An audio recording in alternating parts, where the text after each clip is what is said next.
about specifically about Uddanam nephropathy and how ఎంతమంది దీనివల్ల effect అయ్యారు, ఎంతమంది చనిపోయారు ఓవర్ ద లాస్ట్ 10 years అని చెప్పారు.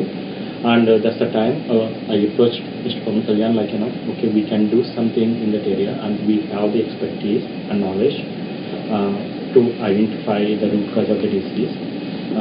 And మా దగ్గర కొన్ని స్ట్రాటజీస్ ఉన్నాయి, బయోమార్కర్స్ ఉన్నాయి, and then we can implement those biomarkers in that area to identify the population at the early stages of the disease. So then when I told him that he is very interested in solving this problem, he is very keen on solving this problem. So since then we are in talks with him. So that's how we started. So Dr. Joseph, what are your plans of action there? How do you go? How do you implement your plans there? So we plan to go later this week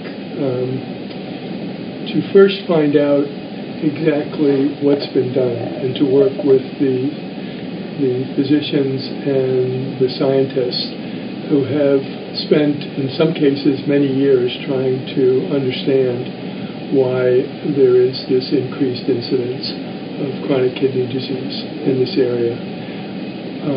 On the other hand, we don't really have a good idea of the prevalence of the problem because we haven't been able to determine from the literature and from previous investigations whether or not there's a large number of subjects, individuals who have chronic disease, but it's not gotten to the point where they have required dialysis or other kinds of interventions such as transplantation.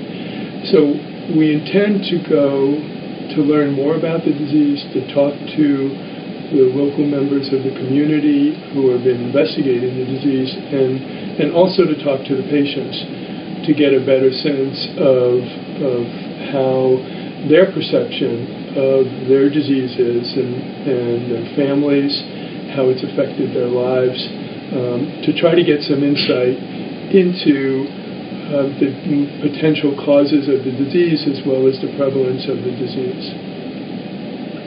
So we heard that similar kind of diseases are prevailing in South Africa, South America and Sri Lanka. Do you know if this Uddanam issue is anyway related to those diseases? We think they may be, in the sense that there are some toxicants that have been identified in other places such as the Balkans, which may or may not be related to the disease in Uddanam. We know that there are other places in the world, as you indicate, where the etiology or the cause of the disease is not really identified, and so there may very well be overlap.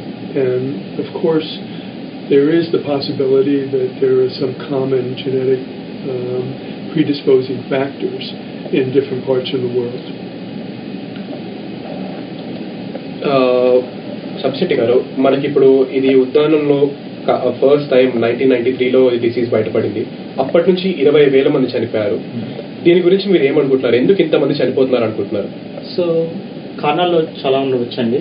ఒకటి ఏమిటంటే, ఈ ఉద్దానంలో ఎవరైతే ఉన్నారు kidney disease వచ్చిన వాళ్ళకి symptoms ఎక్కువ లేవండి early టైమ్స్లో.